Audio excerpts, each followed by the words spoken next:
Match শেষে উপস্থাপকের করা প্রশ্নে বিস্ফোরক মন্তব্য করে আলোচনার কেন্দ্রবিন্দু হয়ে উঠেছেন বাংলাদেশের ক্যাটার মাস্টার মুস্তাফিজুর রহমান।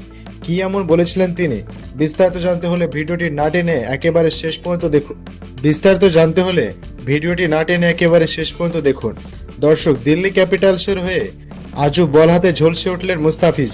এই ম্যাচে প্রথমে 18 ওভারে মুম্বাই ইন্ডিয়ান্সকে মাত্র 132 রানে আটকে রেখে ম্যাচে দারুণভাবে ফিরেছিলেন দিল্লি ক্যাপিটালস। মনে হচ্ছিল দিনটা মুস্তাফিজদের হতে যাচ্ছে, কিন্তু নাটকীয়ভাবে সব উলটপালট হয়ে যায় শেষ 2 ওভারে। মাত্র 12 বলে মুম্বাই তোলে রীতিমতো 48 রান, দলীয় রান পৌঁছে যায় 180-তে। এই বিশাল লক্ষ্য তাড়া করতে নেমে মাত্র 121 রানে গুটিয়ে যায় দিল্লি ক্যাপিটালস, আর যার ফলে 59 রানের বিশাল হার নিয়ে টুর্নামেন্ট থেকে ছিটকে যায় দিল্লি ক্যাপিটালস।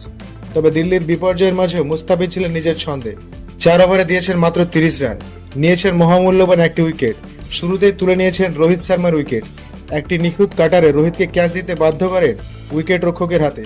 মাঝে উইল জ্যাক্সের কাছে কিছুটা মার খেয়েছেন, তবুও পরে ফিরে দুর্দান্ত বোলিং করেন। পুরো স্পেলে 10টি ডট বল, ইকোনমি মাত্র 7.50।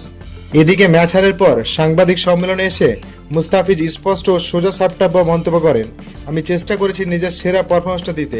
ম্যাচ শুরু থেকেই পরিকল্পনা ছিল লাইন লেন্থ ঠিক রেখে চাপ তৈরি করা।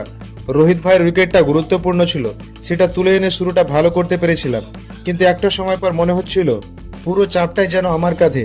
একটা ম্যাচ জিততে হলে পুরো দলকে একসাথে পারফর্ম করতে হয়, একজন বোলার ভালো করলে তো হয় না। শেষ 2 ওভারে যেভাবে রান উঠেছে সেটা হতাশজনক। আমি বলছি না যে বাকিরা চেষ্টা করেনি, কিন্তু অনেক সময় শুধু চেষ্টা করলে হয় না, মাঠে সেটা কাজে লাগাতে হয়। নিজের 4 ওভারে সর্বোচ্চটা দেওয়ার চেষ্টা করেছি, কিন্তু ক্রিকেট একটা টিম গেম, একার পক্ষে ম্যাচ জেতানো সম্ভব না। সবাই যদি একসাথে দায়িত্ব না নেয় তাহলে বড় ম্যাচ জেতা কঠিন হয়ে যায়। মুস্তাফিজের এই বক্তব্যে যেন আক্ষেপ, দায়িত্ব জ্ঞান সব একসাথে প্রকাশ পেয়েছে। এটাই তো বাস্তবতা। একজন মুস্তাফিজ যতই লড়া করুক, দলের বাকি খেলোয়াড়রা যদি সাড়া না দেয় তাহলে তো জয় আসে না। মুস্তাফিজ আজ বুঝিয়ে দিলেন শুধু নিজের পারফরমেন্স নয়, দলগত প্রচেষ্টাই শেষ কথা।